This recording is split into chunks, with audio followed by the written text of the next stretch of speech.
it's one of the joys of the job that we do and like just working in a restaurant. It's like every day's different.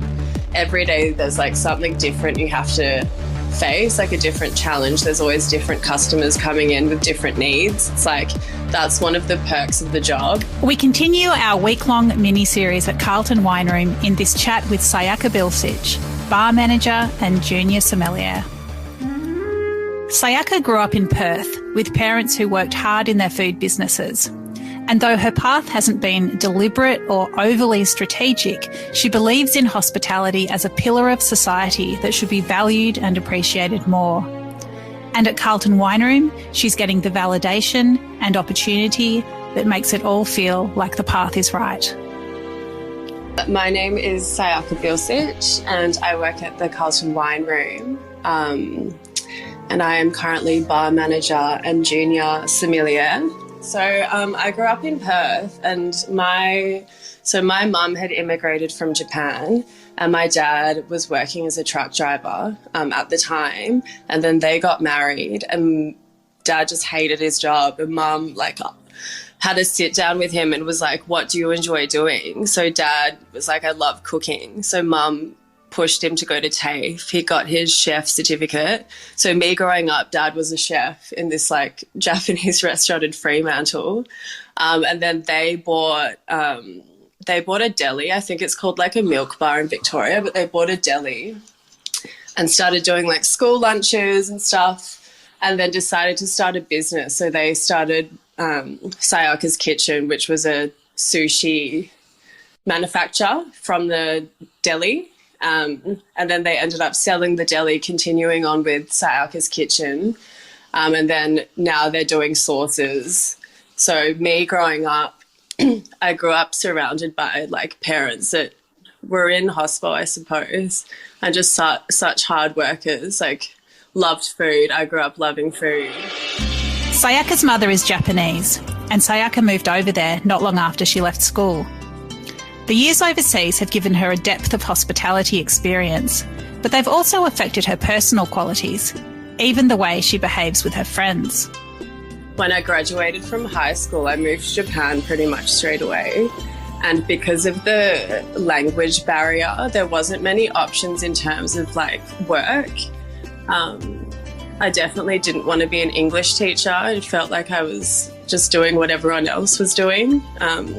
So I started working in bars and restaurants. I worked in heaps of hotels, like hotel buffets, like clearing tables, because my Japanese language level was pretty poor. But then after staying there for like 5 or so years, my language got better and I was able to work. I worked at like a ryokan, like a Japanese inn for a year, which was amazing, in Kyushu.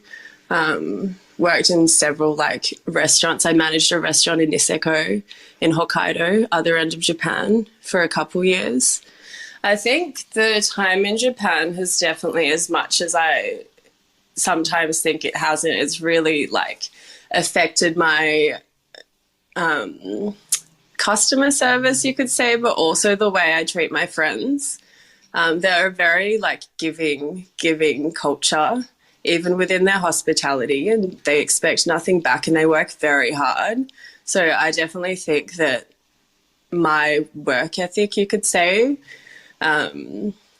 is very much like Japanese, not to the point of like working till you can't stand, but it's like when I am at work, like I'll work really hard.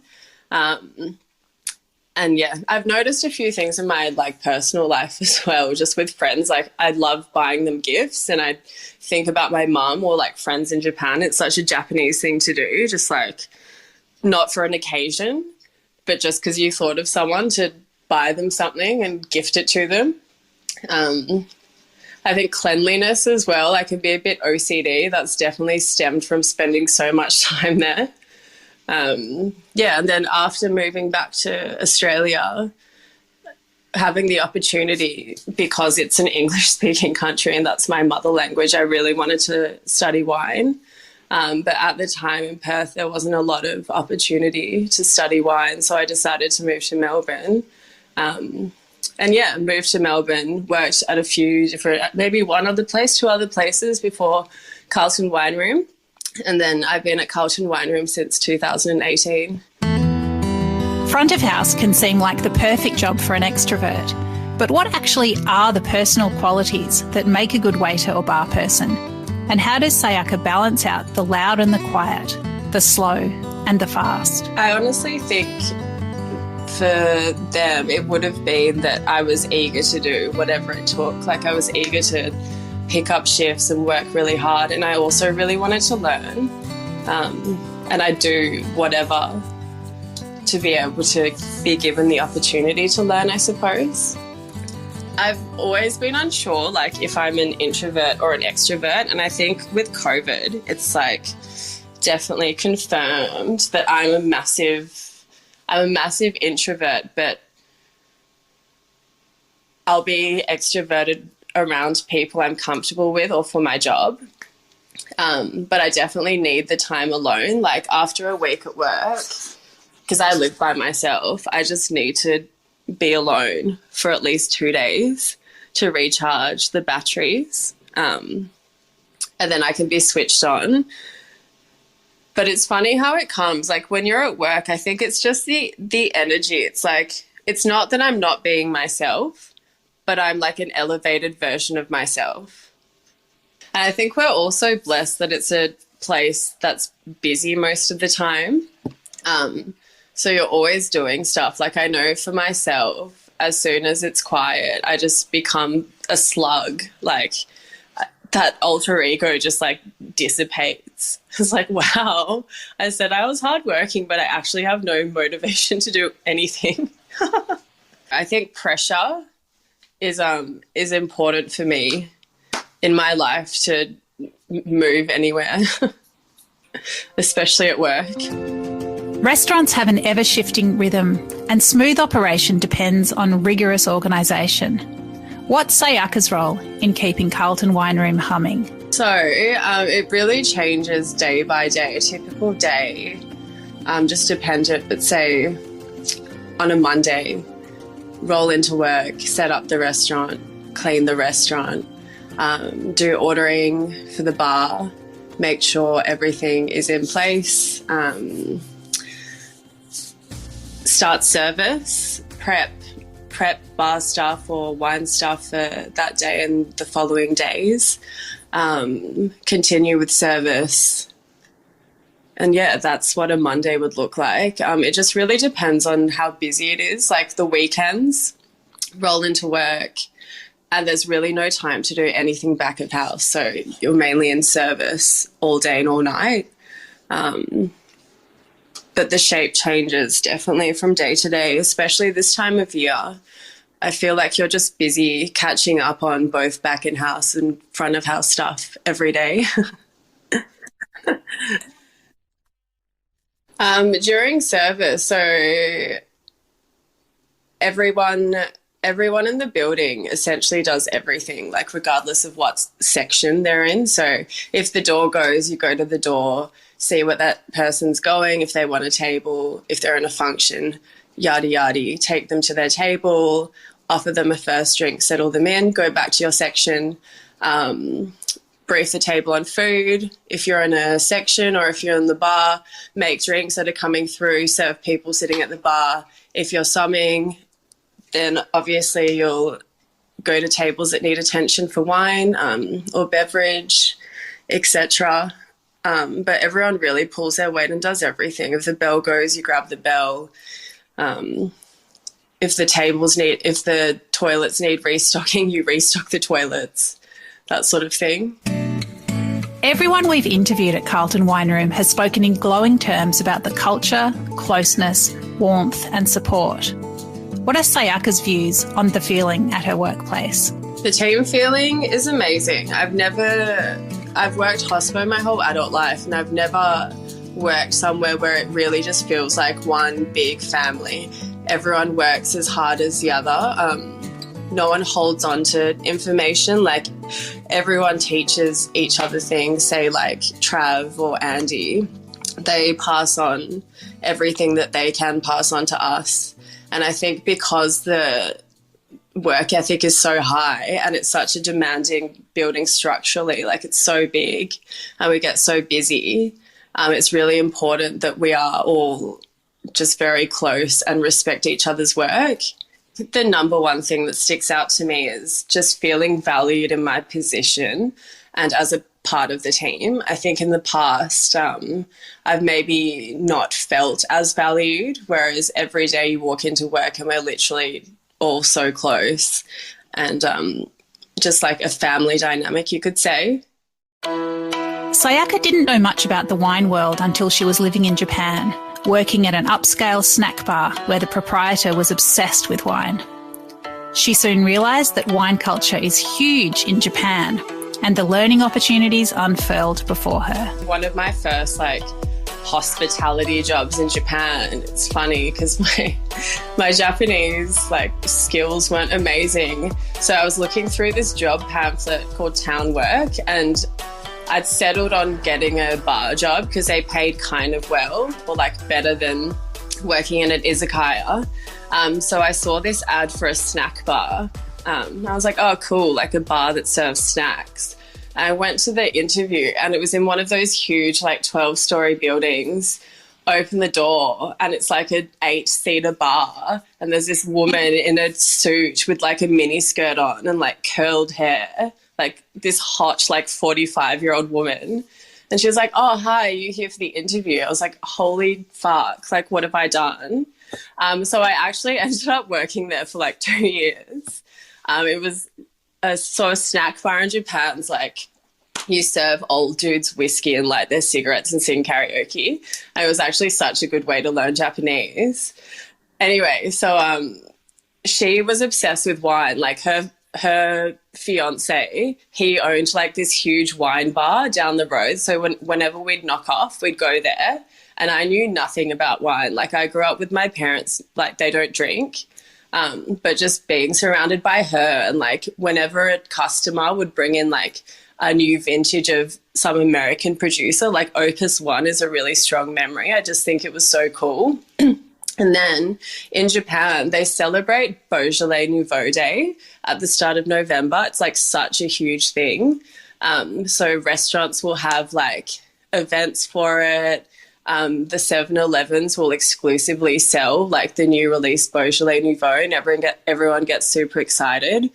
So I thought it was cool, but I knew nothing about it and it was hard to access. So coming back, I was all right, I want to study it more. And yeah. Hospitality is full of what's known as soft skills: reading people, being intuitive, leaning into the rhythm that diners are looking for. Sayaka gives us an insight into this crucial part of her job and the power she has to shape dining experiences. First and foremost, just the ability to read a person as they walk through the door is probably a skill that most of us at work, I'd say all of us at work actually have, and being able to cater to that person and make them feel comfortable, knowing what they need without needing to ask, if that makes any sense. For example, as a couple walks in, energy is a bit, okay, hello, how are you going? Check their booking, they're sat at the bar. You know without asking that they're probably going to hate being sat at the bar. This is just an example. It's all right, without them needing to ask, you can run upstairs and see if there's a table up there. Things like that. Or just how much you touch a table, you can really tell by how those people are interacting.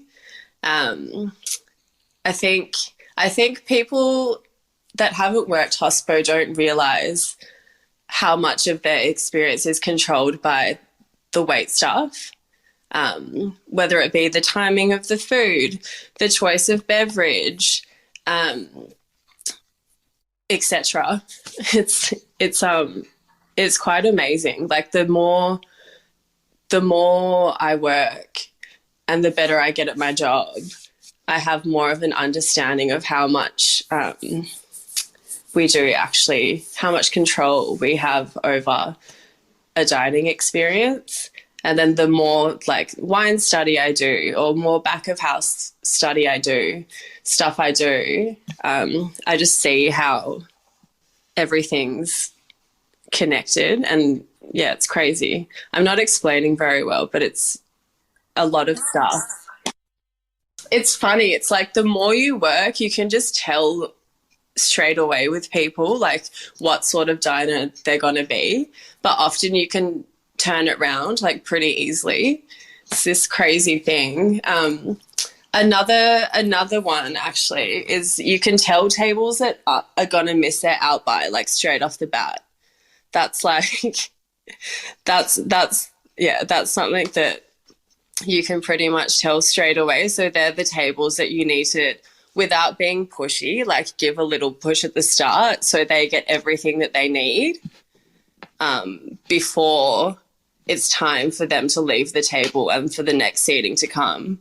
Just the stalling at the start, the waiting for friends before they order a first drink, the like going to the table 3 to 4 times to check in to see if they're ready to order and they're not and they need 5 more minutes, that sort of thing. You can tell from like the first person sitting down, you just know. And it's like, all right, this table's the table that we're going to have to like give a wee push in the nicest way possible, and it should be fine. There are hundreds of thousands of hospitality workers in Australia, so it's pretty strange that hospo work is often devalued and not considered as a career. What was Sayaka's journey to valuing her skills and experience and pathway as a front-of-house professional? And how do her current employers help her along the path? Well, I myself, like when I was younger, definitely struggled with just not thinking that hospo, especially front of house, was a real job. But I think that was mainly because I'd never really worked anywhere that showed me that it could be a real job, and I didn't have role models that showed me that like you can have a life outside of work but also take pride in what you do and really enjoy what you do. I think there's so much like room for different personality types and skill sets within front of house as well. Yeah, it's like you learn invaluable skills, like not so much anymore, but in the past I've had more friends that didn't work hospo, and even just going out with them and seeing that they don't know how to interact with their waiter, or like seeing how low their social skills were compared to like people that work hospitality. It was very interesting. It really sets you up, because every single day you're meeting so many different people and having to like, you're setting up their experiences. There's no other job like it, really, you know? And it's like, if you want to get into wine, there's always the opportunity for you to do that. If you want to get into management, there's the opportunity for you to do that. There's like lots of different things you can do. Progression and skill building is an important and satisfying part of staying connected and engaged. How does Sayaka feel about where she is now and what she might do next? I recently got promoted to assistant som, which is exciting. It kind of doesn't feel real, to be honest. It's like, you know, when you've been interested in something but you haven't really had confidence in your own ability, and then you keep doing it, and then all of a sudden people are like, you're actually good at your job. It's like, this is for you. It's like, fuck, okay, cool. It's exciting. I feel very lucky to be. I hope people don't think I'm getting paid to say all this good stuff, but I feel really lucky, honestly, like sincerely, just like so much gratitude to work where I work with the people that I work with, and I'm excited for all of the things that I'm going to learn continuing on, like from Trav, from Andy, doing other wine study, like from the customers. We're lucky with Carlton Wine Room because I think the work culture really stems from the top, and there's no egos. Like, everyone's very humble, and is happy to take the time to teach. Like, thinking about Trav at the moment, like, he's just crazy Rain Man wine guy, so busy, like, has a family, is busy as head somm business owner, but will always take the time to, like, help you and teach you. And I think that's a bit of a rarity. Like, obviously, moving forward, like, within the hospitality industry, there's lots of new places opening with, like, fresh people, maybe, like, younger people. But I think in terms of maybe other venues that have been around for a while, just in terms of their, like, work culture, especially with wine, I would say there can be a lot of ego, or, like, because I know wine, I'm better than you, or because you're not a somm, like, I'm not going to teach you. That's, like, definitely, I've seen that kind of thing around. So I think that might be kind of a biggish factor, you know. It's one of the joys of the job that we do, and, like, just working in a restaurant. It's like every day's different. Every day there's, like, something different you have to face, like a different challenge. There's always different customers coming in with different needs. It's like, that's one of the perks of the job. So I'd say, because I'm a little bit of a sadistic motherfucker, like, I do quite enjoy it. It's like me in the dining room, 7 tables, like, busy alone. It's like, how are we going to do this? And then when you do it, it's like, wow, I'm so good at my job. This was the 4th of 5 episodes at Carlton Wine Room. Join us again tomorrow as we wrap up the week with Binod Gautam, chef de partie from Nepal.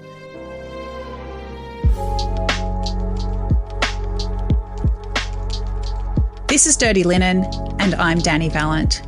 We air the issues that the hospitality industry finds hard to talk about, hearing from different people with unique perspectives. We want to hear from you as well. If you have something that needs to be said about a topic, get in touch so we can include your perspective. Contact us at dirtylinen@deepintheweeds.com.au or hit us up on Insta at Dirty Linen Podcast. We can't wait to hear from you.